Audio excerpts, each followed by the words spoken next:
Okay guys, let's get back to it. Welcome back to the dojo.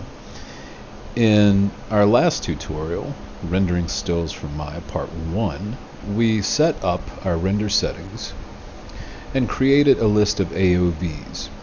Now, what these are designed to do is to show us if our sampling is adequate, inadequate, or, overshooting the mark.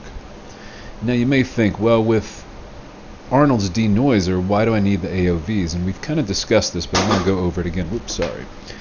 I do not want the Arnold denoiser to have to denoise a super low resolution bad render, because as it does so, it just smooths out detail.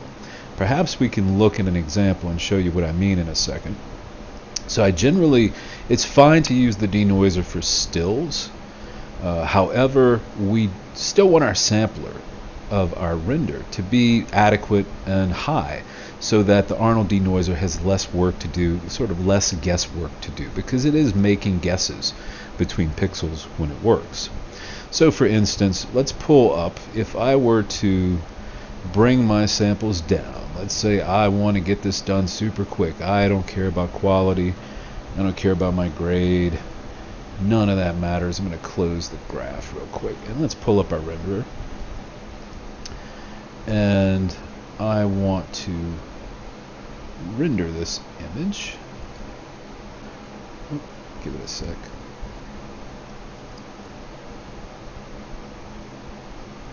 Sorry about that. It was on my other scene. So here we go.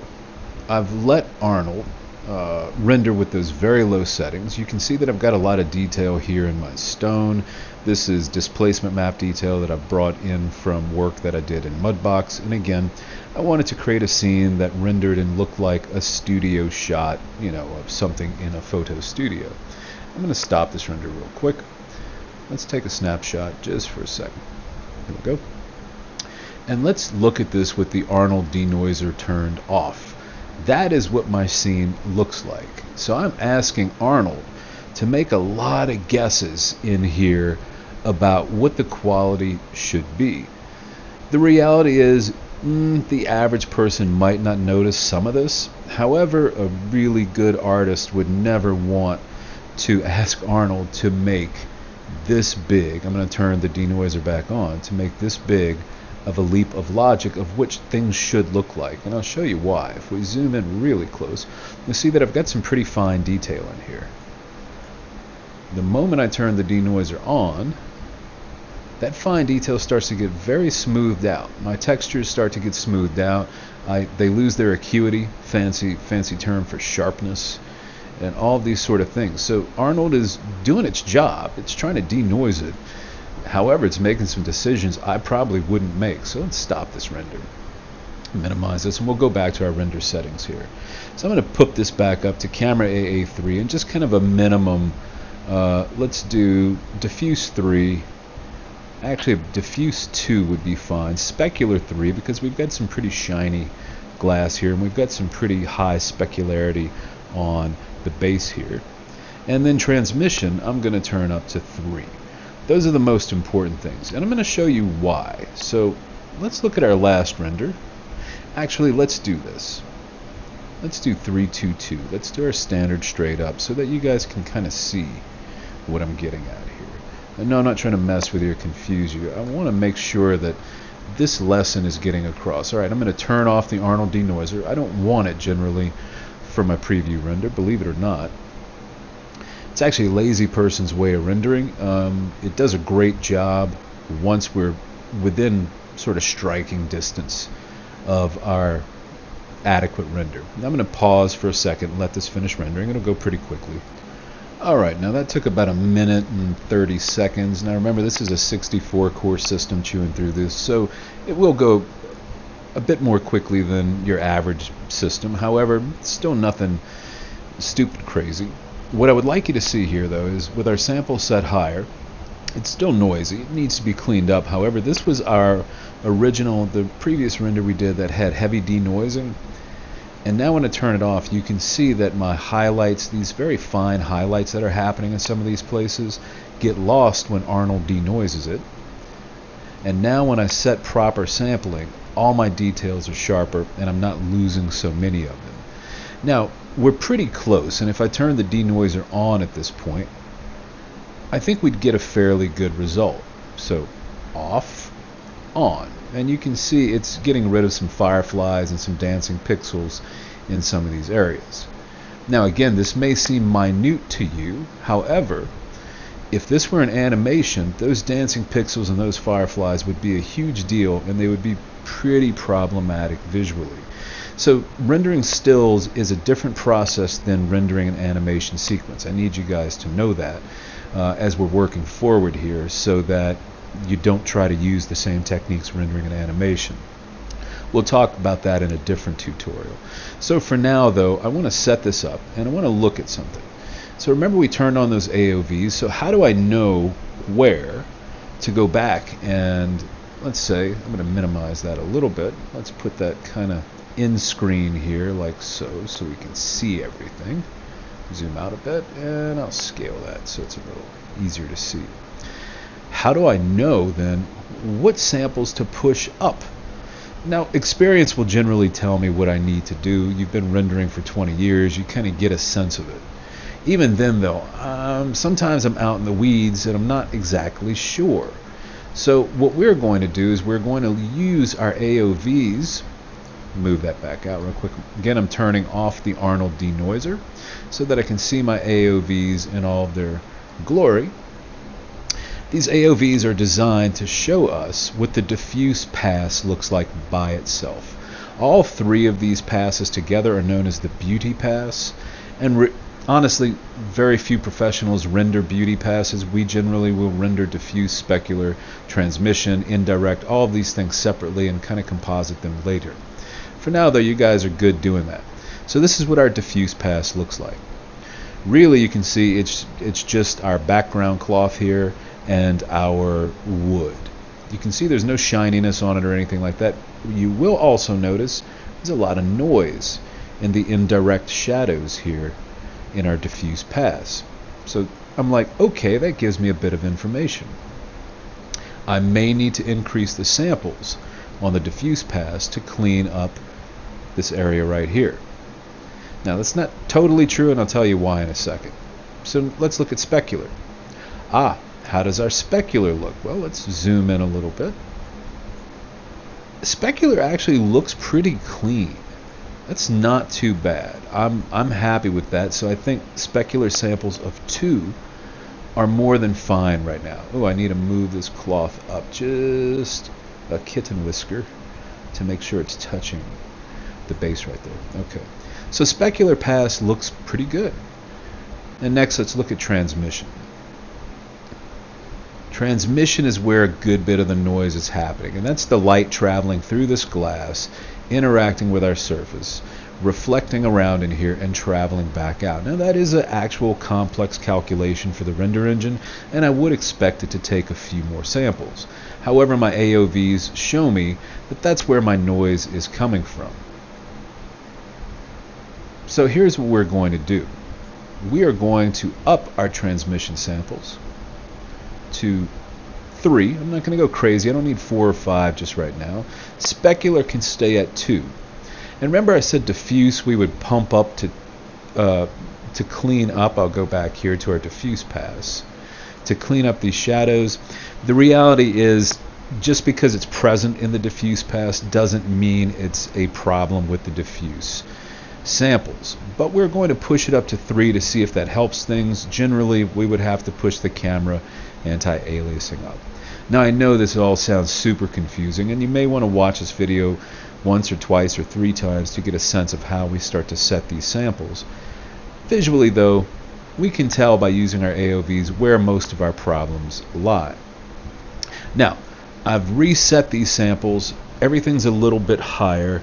That means it's going to take longer than 1.5 minutes to render. Anytime I increase those samples, it's going to go up. And remember, I just want to get it close enough so that the denoiser doesn't have to do a super crazy amount of work. So I'll pause for a second, we'll render and come look at it again. And so here we are. Our last render took 1:30. This one took 1:57 since we brought those samples up. However, you see now everything looks much cleaner. If I check my AOVs, diffuse is cleaner. Still have this noise in here, not as bad as it was, that's okay. Specular still looks good.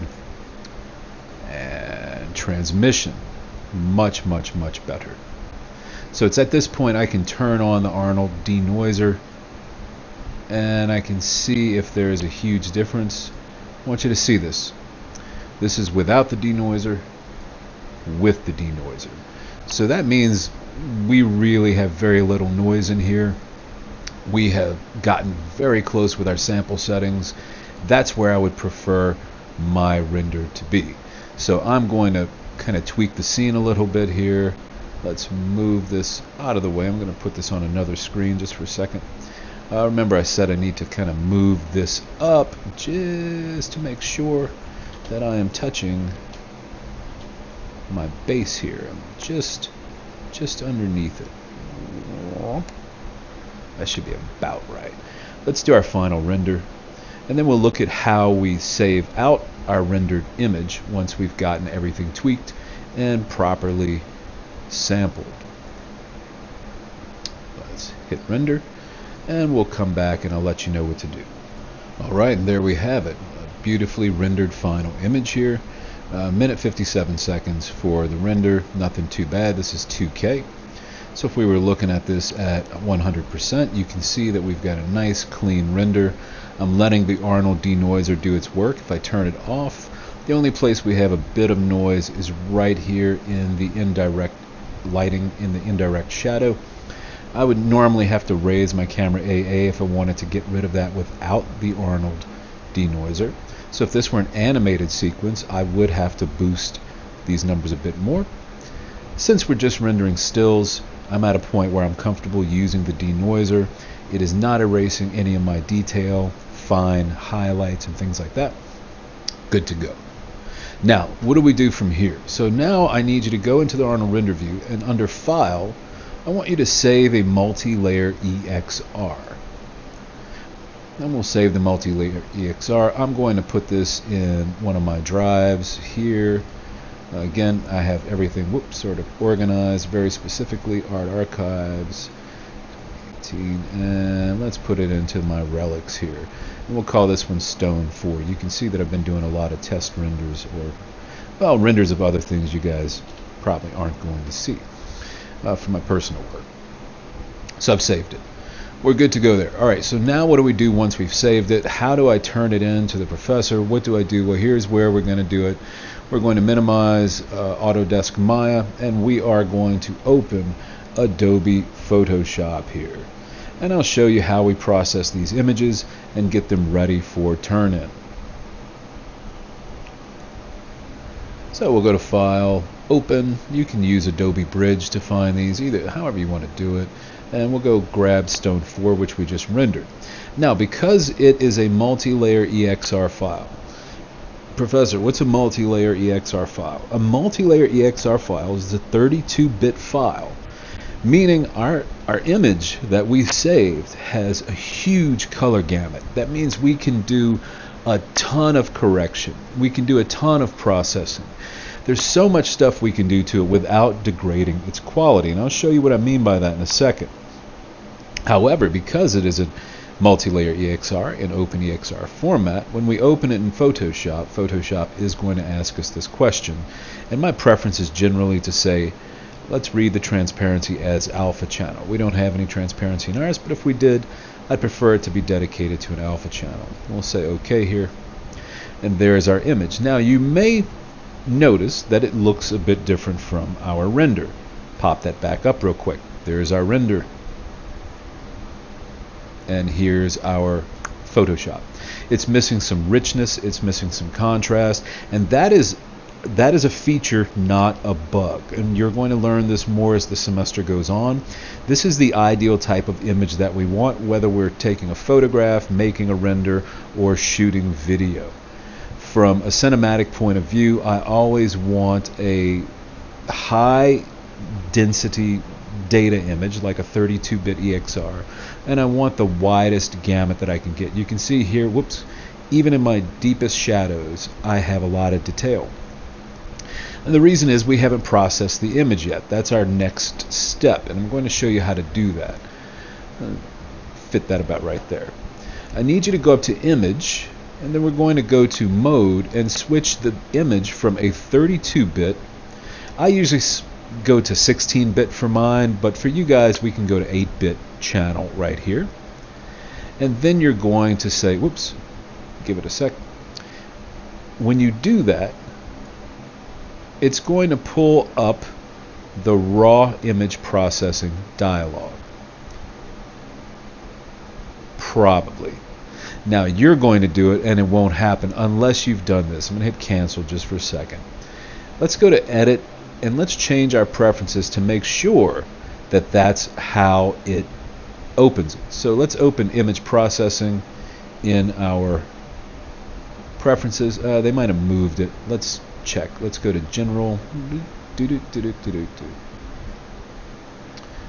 Nope, they've moved it for sure. Let's see where it would probably be. File handling. So I want you to make certain that use Adobe Camera Raw to convert documents from 32-bit to 16 8-bit is checked. As long as this box is ticked, it'll do what I just showed you. So we're going to go again, image mode, and we're going to change it from a 32-bit to an 8-bit, and then it'll pull up the Adobe Raw process. The reason this is great is now I can tweak my image. I can say, I want to bring the exposure down. I don't really. My exposure is actually pretty good if I look at my histogram. That's where I want to kind of check these things. I'm going to punch that back to 0 because the exposure is pretty much where I want it. However, my contrast has been lowered. I'd like to increase my contrast. I can play with shadow, depth, and detail here. I'm going to pull that down a bit. I can tweak my highlights so that they're brighter, lower. I'm actually going to pull highlights down just a wee bit so that this glass stands out, and then we'll push whites up. Once again, there is no 100% hard and fast rule of the best way to do this. Use your eye to see what looks best to you as you're processing your image. But why this is great is because I can come into color, I can play with the temperature. If I'd like to warm the shot up a little bit, if I'd like to cool the shot off a little bit, I can do that. I can play with tinting, I can increase or decrease vibrance. I'm actually going to increase vibrance a bit here. I'm going to tweak saturation, maybe just about 2 points. And then I've got a lot of other things in here. I can go to my color mixer and say, I'd like my reds to be more saturated. I'd like my oranges to be more saturated. I'd like my yellows to be less saturated. So we can do a lot of processing, and this is just like shooting a raw image in a camera. We can come in here after, and I can make sure that everything looks the way that I want it to look. The reality is everything's a little over tweaked here, and that's pretty normal as I'm trying to do a demo. And everyone will sort of want their image to look slightly different. Now I am going to change something here. I'm going to set my color temperature to a nice I want it back at 0. I don't want it warmer. And so once I've got this tweaked the way I want, and I can create a couple of iterations if I like. By the way, come into detail and make sure that sharpening is always set to 0. Our images, we don't want to sharpen digital images. They're going to look really, really weird and freaky. But you can see that we've got a lot of options in here to process our image. Again, once I have it the way I want, I do need a little bit more saturation here. A little bit more vibrance. Under light, I'm going to, let's bring that exposure up just a tiny bit. And bring contrast down just a little bit. I'm pretty happy with that. Say OK. Boom. And the image processes. Now I'm going to go to my image size. And mine's 28 by 28 at 72. No matter what size yours is, if you're rendering a 1920 by 1080, that's the smallest, remember that. I want you still to resample the resolution to 300 dpi.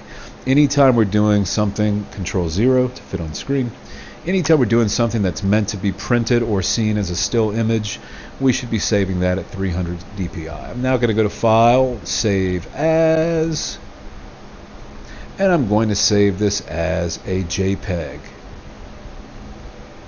So we're not saving it as an EXR anymore, we're kind of saving a lower resolution processed copy as a JPEG.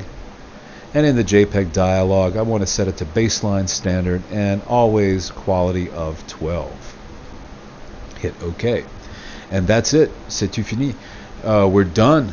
The image is good. I do all 10 of my images. You're going to zip them up. I'll have instructions on Moodle on how to do that. However, this is everything we need to know to save a still from Autodesk Maya, process it in Photoshop, and save it out. In the next tutorial, we're probably going to look at some lighting scenarios. I know some of you guys have had some questions about that, and maybe a bit about materials. All right, remember to like and subscribe. Be good, guys.